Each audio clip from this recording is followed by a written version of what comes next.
Welcome back friend, मैं नंद श्रीवास्तव आपके YouTube channel इंडेलस study centre पे आप सभी दोस्तों का स्वागत करता हूं। और आज आप लोगों के लिए मैं सामाजिक अध्ययन के 20 महत्वपूर्ण प्रश्नों की जो सीरीज चल रही है उसका पार्ट 7 लेकर आया हूं। इसके पहले मैंने आप लोगों को 6 पार्ट दिए हैं, तो यदि आप वो 6 पार्ट नहीं देखे हैं तो डिस्क्रिप्शन बॉक्स में उसका लिंक दे दूँगा, आप वहाँ से जाके सभी पार्ट देख सकते हैं। और आपकी आगामी परीक्षा जो CTET या UP टेट है, देखिए UP टेट की जो है डेट वो क्लियर हो चुकी हुई है, 6 नवंबर को है UP टेट 2018 की। और CTET की डेट अभी क्लियर नहीं है, लेकिन अक्टूबर में ये हर हालत में एग्ज़ाम हो जाएगा। इसलिए आप बिल्कुल भी अपने एग्ज़ाम को जो है नज़रअंदाज मत कीजिए और तैयारी अच्छे तरीके से करिए। हमारा चैनल आप लोगों के लिए डेली जो है प्रैक्टिस सेट, ऑथेंटिक नोट्स और लेटेस्ट अपडेट करता रहता है। तो यह चैनल पर नए तो चैनल को सब्सक्राइब भी कर लीजिए। तो चलिए सीरीज स्टार्ट करते हैं। और आज के सीरीज का जो है पहला क्वेश्चन है, भारत में तेल उत्पादन केंद्र एवं राज्यों का सही क्रम मिलाएं। यानी कि आपके पास 4 पॉइंट दिए हैं और चारों पॉइंट के सामने जो है जो तेल उत्पादक क्षेत्र हैं उनके नाम दिए गए हैं, तो आपको मैच कराना है। जैसे असम डिगबोई, यानी असम में जो है डिगबोई है, गुजरात में अंकलेश्वर है, अरुणाचल प्रदेश में तिरप है और राजस्थान में जैसलमेर है। तो क्या ये चारों जो मैच सामने लिखे हुए आमने सामने एक दूसरे से मैच करते हैं? तो जी हाँ, बिल्कुल मैच करते हैं। तो 51 का जो आंसर हो जाएगा वो डी सही हो जाएगा। यानी कि इसमें से चारों विकल्प जो हैं वो सही हैं। यानी कि असम में डिगबोई है, गुजरात में अंकलेश्वर है, अरुणाचल प्रदेश में तिरप है और राजस्थान में जैसलमेर है। और ये डिगबोई, अंकलेश्वर, तिरप, जैसलमेर ये सब जो भी हैं ये तेल उत्पादन केंद्र हैं। ठीक है। और जो आगे है असम, गुजरात, अरुणाचल प्रदेश, राजस्थान, ये सब राज्य हैं। चलिए नेक्स्ट क्वेश्चन देखते हैं। 52 क्वेश्चन नंबर, निम्नलिखित में से कौन सी नदी विषुवत रेखा को 2 बार काटती है? मोस्ट इंपॉर्टेंट क्वेश्चन है आपका SST की दृष्टि से। तो ऑप्शन ए है नील, ऑप्शन बी है अमेजन, ऑप्शन सी है कांगो और ऑप्शन डी है मिसिसिपी मिसौरी। तो ये मोस्ट इंपॉर्टेंट क्वेश्चन है, GS वाले एग्जाम में अधिकतर ये क्वेश्चन पूछा जाता है। तो 52 का जो सही आंसर हो जाएगा वो सी सही हो जाएगा। यानी कांगो नदी जो है वो विषुवत रेखा को जो है 2 बार काटती है। यानी विषुवत ग्लोब पे जो विषुवत रेखा खींची जाती है, कांगो नदी उसको 2 बार काटती है। यानी एक बार ऊपर की तरफ जाती है, फिर एक बार नीचे की तरफ आती है।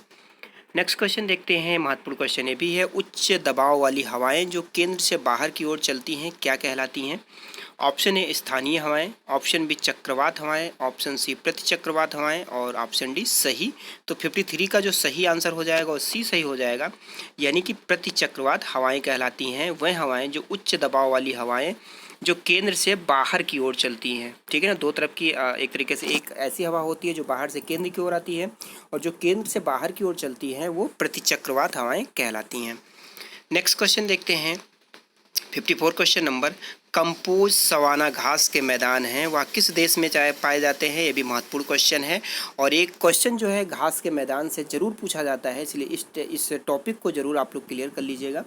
तो कंपोज सवाना घास के मैदान, ऑप्शन है इसमें A Brazil, option B Australia, option C Nigeria और option D Venezuela.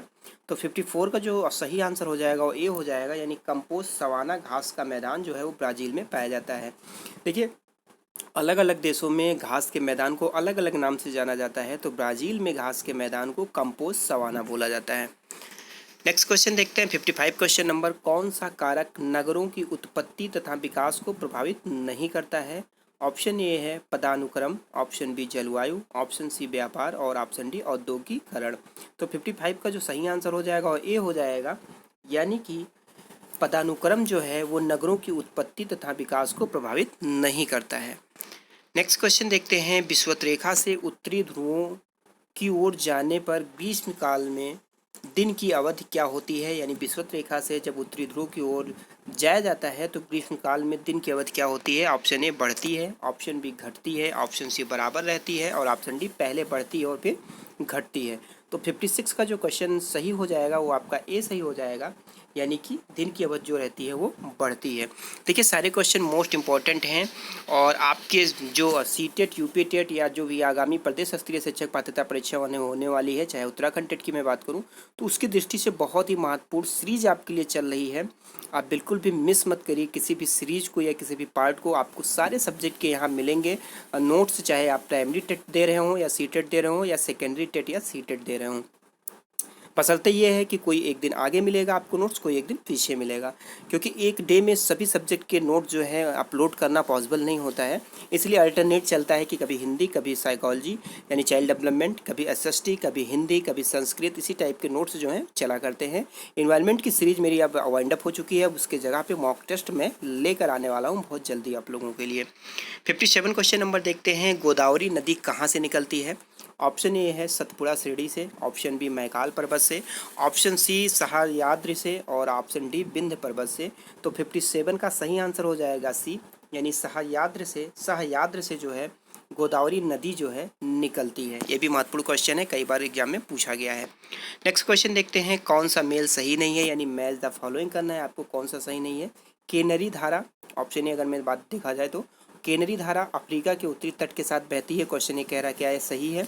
Option B एल्गिनो Peru तट पर बहती है, ऑप्शन सी अगुलहास पश्चिमी अफ्रीका तट पर, और ऑप्शन डी जो है क्यूरोसिओ जापान तट पर। तो 58 का जो सही आंसर हो जाएगा आपका सी सही हो जाएगा, यानी सी जो है अगुलहास पश्चिमी अफ्रीका तट पर नहीं बहता है, ये मैच नहीं कर रहा है। बाकी यहाँ से आपके 3 क्वेश्चन देखिए तैयार होते हैं कि केनरी जलधारा कहाँ पर बहती है, तो अफ्रीका के तट के साथ बहती है, और ऑप्शन बी जो है एल्गिनो वो पेरू तट पर बहती है, और सी तो गलत है, और ऑप्शन डी जो हो जाएगा क्यूरोसिओ जो है वो जापान तट पर बहता है। नेक्स्ट क्वेश्चन देखते हैं, महत्वपूर्ण क्वेश्चन ये भी है, उस तूफान को क्या कहा जाता है जिसे पौने यानी हवा जो है नीचे से ऊपर की ओर चलती हैं, जिसमें जो है पौने यानी हवा नीचे से ऊपर की ओर चलती हैं, यानी ऐसा उस तूफान को क्या कहा जाएगा जिसमें हवा जो है नीचे से ऊपर की ओर चलती है। ऑप्शन ए प्रतिचक्रवात, ऑप्शन बी तड़ित चक्रवात, ऑप्शन सी वाताग्र और ऑप्शन डी टाइफून। तो 59 का जो सही आंसर हो जाएगा वो बी सही हो जाएगा, यानी कि ऐसी तूफान को जो है तड़ित चक्रवात कहेंगे जिसमें हवा जो है नीचे से ऊपर की ओर चलती है। नेक्स्ट क्वेश्चन देखते हैं, महत्वपूर्ण क्वेश्चन है, मोस्ट इंपॉर्टेंट क्वेश्चन कह सकते हैं। 60 क्वेश्चन नंबर, कर्क रेखा भारत के किस शहर के पास से नहीं गुजरती है? तो ये भी ध्यान रखिएगा आप, कर्क रेखा, मकर रेखा, और स्पेशली अगर मैं भारत की बात करूं तो उसमें कर्क रेखा कितने राज्यों से होकर गुजरती है, ये भी क्वेश्चन कई बार पूछा गया, तो ये भी ध्यान रखिएगा। तो कर्क रेखा भारत की किस शहर के पास से नहीं गुजरती है? Option A Allahabad, option B Bhopal, option C Ujjain और ऑप्शन डी अहमदाबाद। 60 का सही आंसर हो जाएगा ए, यानी इलाहाबाद के पास से जो है कर्क रेखा नहीं गुजरती है, बाकी भोपाल, उज्जैन और अहमदाबाद से जो है कर्क रेखा गुजरती है। नेक्स्ट क्वेश्चन देखते हैं, मोस्ट इंपॉर्टेंट क्वेश्चन है जीएस की दृष्टि से, बुद्ध चरित्र की रचना किसने की हुई थी? ऑप्शन ए है Banabhatta, option B Harshavardhana, option C अश्वघोष और ऑप्शन डी नागार्जुन। तो 61 का सही आंसर हो जाएगा सी, यानी बुद्ध चरित्र की रचना जो है वो अश्वघोष ने की हुई थी, और बुद्ध के दरबार में जो है ये अश्वघोष जो है रहते थे। नेक्स्ट क्वेश्चन देखते हैं, स्थानीय स्वशासन किसके प्रशासन की मुख्य विशेषता थी? Option A Chola, option B Chalukya, option C Rashtrakuta और ऑप्शन डी पाल। ये भी महत्वपूर्ण क्वेश्चन है।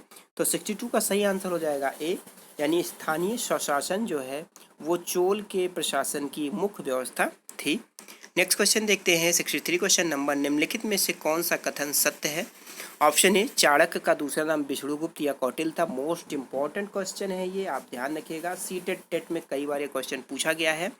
तो चाणक्य के 3 नाम थे, चाणक्य भी नाम था, विष्णुगुप्त भी नाम था और कौटिल्य भी नाम था। और चाणक्य से संबंधित एक क्वेश्चन और है कि अर्थशास्त्र एक पुस्तक थी, उसके लेखक कौन थे? तो वो चाणक्य थे। और एक क्वेश्चन और इससे बनता है कि अर्थशास्त्र किस चीज़ पे बेस्ड थी? तो देखिए अर्थशास्त्र एक तरीके से देखने में लग रहा है कि ये कॉमर्स से रिलेटेड होगी, लेकिन नहीं, अर्थशास्त्र जो है वो राजनीति से संबंधित थी वो पुस्तक। तो इससे 2-3 क्वेश्चन हर बार पूछे जाते हैं, इसलिए ध्यान रखिएगा।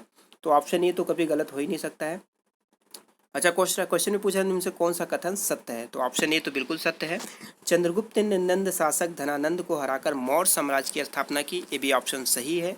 और ऑप्शन सी जो है चंद्रगुप्त ने सुदर्शन झील सौराष्ट्र का निर्माण करवाया था, और ऑप्शन डी उपरोक्त सभी। तो 63 का जो सही आंसर हो जाएगा वो डी हो जाएगा, यानी सभी कथन जो है वो इसमें सही हैं। और आपको यहाँ से 3 क्वेश्चन मिल रहे हैं, 3 क्या, चाणक्य से रिलेटेड 3 क्वेश्चन हो गए, और बी और सी भी आपका एक क्वेश्चन, यानी 5 क्वेश्चन आपके कंप्लीट हो रहे हैं। बी में इन्होंने कहा हुआ है चंद्रगुप्त ने नंद शासक यानी धनानंद को हराकर मौर्य साम्राज्य की स्थापना की थी, और चंद्रगुप्त ने सुदर्शन झील का निर्माण करवाया था। तो ये भी क्वेश्चन कभी कभी पूछा जा सकता है कि सुदर्शन झील का निर्माण किसने करवाया हुआ था? तो चंद्रगुप्त मौर्य ने करवाया हुआ था और सौराष्ट्र में करवाया हुआ था। नेक्स्ट क्वेश्चन देखते हैं 64 question number, most important question है। महाबलीपुरम के रथ मंदिर का निर्माण किसने करवाया हुआ था? ऑप्शन ए नरसिंह वर्मन प्रथम, ऑप्शन बी नरसिंह वर्मन द्वितीय, ऑप्शन सी महेंद्र वर्मन और ऑप्शन डी सिंह विष्णु। तो 64 का सही आंसर हो जाएगा बी सही हो जाएगा, यानी महाबलीपुरम के रथ मंदिर का निर्माण जो है नरसिंह वर्मन द्वितीय ने जो है करवाया हुआ था। नेक्स्ट क्वेश्चन देखते हैं, सिकंदर के समय मगध पर किसका शासन था? महत्वपूर्ण क्वेश्चन ये भी है। Mahapadma Nanda, option B Dhanananda, option C Chandragupta Maurya और ऑप्शन डी पोरस। तो 65 का सही आंसर हो जाएगा ए, यानी सिकंदर के समय मगध पर शासन जो है वो महापद्म नंद का था। और अगर मैं बात करूँ पोरस की, तो सिकंदर और पोरस की लड़ाई हुई थी जिसमें जो है सिकंदर विजयी हुआ था। और उसी के बाद जो है सिकंदर जो है अपना विश्व विजेता का सपना लेकर लौट गया हुआ था, क्योंकि उसकी सेना जो है नदी को नहीं पार कर पाई हुई थी और इसके कारण और आगे चल के भी सिकंदर की मृत्यु भी हो गई हुई थी। तो यहाँ पर 65 का सही आंसर हो जाएगा ए सही हो जाएगा। 66 क्वेश्चन नंबर देखते हैं, अजमेर में किस प्रसिद्ध सूफी संत की दरगाह है? Most important question. देखिए सीरीज के सारे क्वेश्चन महत्वपूर्ण होते हैं, मैं बताऊं उसको इम्पोर्टेंट है या नहीं, आप इसको अंडरस्टूड रखिए। लेकिन जो बहुत ही ज़्यादा एग्जाम की दृष्टि से महत्वपूर्ण लगते हैं उसको एक बार ज़रूर मैं हाईलाइट कर देता हूं, ताकि आप लोगों को क्वेश्चन मिस बिल्कुल भी मत करिए। तो अजमेर में किस प्रसिद्ध सूफी संत की दरगाह है? कई बार क्वेश्चन ये वनडे के एग्जाम में और सीटेट यूपीटेट में पूछा गया है। ऑप्शन ए है ख्वाजा मोइनुद्दीन चिश्ती, ऑप्शन बी बाबा फरीद, ऑप्शन सी शेख अब्दुल्ला और ऑप्शन डी कुतुबुद्दीन बख्तियार काकी। 66 का सही आंसर हो जाएगा आपका ए सही हो जाएगा, यानी अजमेर में जो है ख्वाजा मोइनुद्दीन चिश्ती की जो है दरगाह है, ये एक सूफी संत थे। नेक्स्ट क्वेश्चन देखते हैं, सिजदा एवं पाबोस प्रथा किसने चलवाई हुई थी? ऑप्शन ए रजिया सुल्तान ने, ऑप्शन बी आराम शाह ने, ऑप्शन सी बलबन ने और ऑप्शन डी तैमूर लंग ने। तो 67 का सही आंसर हो जाएगा सी, यानी बलबन ने जो है सिजदा एवं पाबोस प्रथा जो चलवाई हुई थी। और बलबन को ही रक्त एवं लौह नीति का एक तरीके से प्रतिपादक कहा जाता है, तो ये भी ध्यान रखिएगा। लौह एवं रक्त नीति किसने चलाई थी? तो बलबन ने चलवाई हुई थी। नेक्स्ट क्वेश्चन देखते हैं 68 क्वेश्चन नंबर, सोमनाथ मंदिर को किस मुस्लिम आक्रमणकारी ने लूटा था? ये भी मोस्ट इंपॉर्टेंट क्वेश्चन है। Option A Mohammad bin Qasim, option B Mahmud Ghaznavi, option C Mahmud Ghori और ऑप्शन डी तैमूर लंग। आप सभी को ये आंसर पता होगा। 68 क्वेश्चन नंबर का सही आंसर जो हो जाएगा बी हो जाएगा, यानी सोमनाथ मंदिर को महमूद गजनबी ने जो है आक्रमणकारी ने लूटा हुआ था। और इसने कई बार जो है सोमनाथ मंदिर पर आक्रमण किए हुए थे वहाँ के धन और खजाने को लूटने के लिए। नेक्स्ट क्वेश्चन देखते हैं, मोहम्मद बिन तुगलक ने अपनी राजधानी दिल्ली से कहाँ हस्तांतरित की? ये भी मोस्ट इंपॉर्टेंट क्वेश्चन है।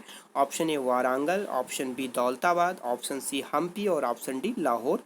तो 69 का जो सही आंसर हो जाएगा वो बी हो जाएगा, यानी मोहम्मद बिन तुगलक ने अपनी राजधानी दिल्ली से दौलताबाद की हुई थी। ये क्वेश्चन अक्सर पूछा गया है, इसलिए इस क्वेश्चन को आप ध्यान रखिएगा। और आज के सीरीज का लास्ट क्वेश्चन देखते हैं, शाहनामा के रचयिता कौन है? ये क्वेश्चन का आंसर जो है आप लोगों को बताना है, और ये क्वेश्चन ये भी इम्पॉर्टेंट है, इसलिए ध्यान रखिएगा। तो ये सही आंसर जो देंगे इसका नेक्स्ट पार्ट जब मैं लेकर आऊँगा तो वहाँ पे ज़रूर आप लोगों के नाम जो है मैं अनाउंस करने की कोशिश करूँगा, जो पहले जो पहले कमेंट में जिसका नाम आएगा। तो मोस्ट इंपॉर्टेंट क्वेश्चन, इसे ध्यान रखिएगा। शाहनामा के रचयिता कौन है? ऑप्शन ए है अमीर खुसरो, ऑप्शन बी है कुतबी, ऑप्शन सी है अलबरूनी और ऑप्शन डी है फिरदौसी। तो 70 का सही आंसर मैं नहीं बताऊंगा, आपको नेक्स्ट पार्ट में बताऊंगा। आपको आंसर इसको अगर आ रहा है तो सो गुड है, अगर नहीं आ रहा है तो आप इंटरनेट आपके पास जो प्रैक्टिस सेट है या आपके पास जो बुक है उसमें आप सर्च करिएगा और इसका आंसर मुझे ज़रूर कमेंट बॉक्स में बताइएगा। साथ ही साथ ये भी बताइएगा कि आपको सीरीज कैसी लगी, जिससे ही रहेगा नेक्स्ट पार्ट इसका बहुत जल्दी मैं लेकर आ सकूँ। और आई होप आप लोगों को सारी सीरीज़ अच्छी लग रही है, क्योंकि आप लोगों के फीडबैक काफ़ी अच्छे रहते हैं। तो ये ज़रा सा भी वीडियो अच्छा लगा हो और आपको लग रहा है कि मैं आप लोगों के लिए ज़रा सा भी मेहनत करने की कोशिश कर रहा हूँ, तो वीडियो को प्लीज़ लाइक करिएगा। और ये चैनल पे नए हैं तो चैनल को सब्सक्राइब कर लीजिए, साथ ही साथ बेल आइकन को भी प्रेस कर लीजिए। तो आज के लिए बस इतना ही। वीडियो देखने के लिए बहुत बहुत धन्यवाद आपका। थैंक्स फॉर वॉचिंग दोस्तों, थैंक यू।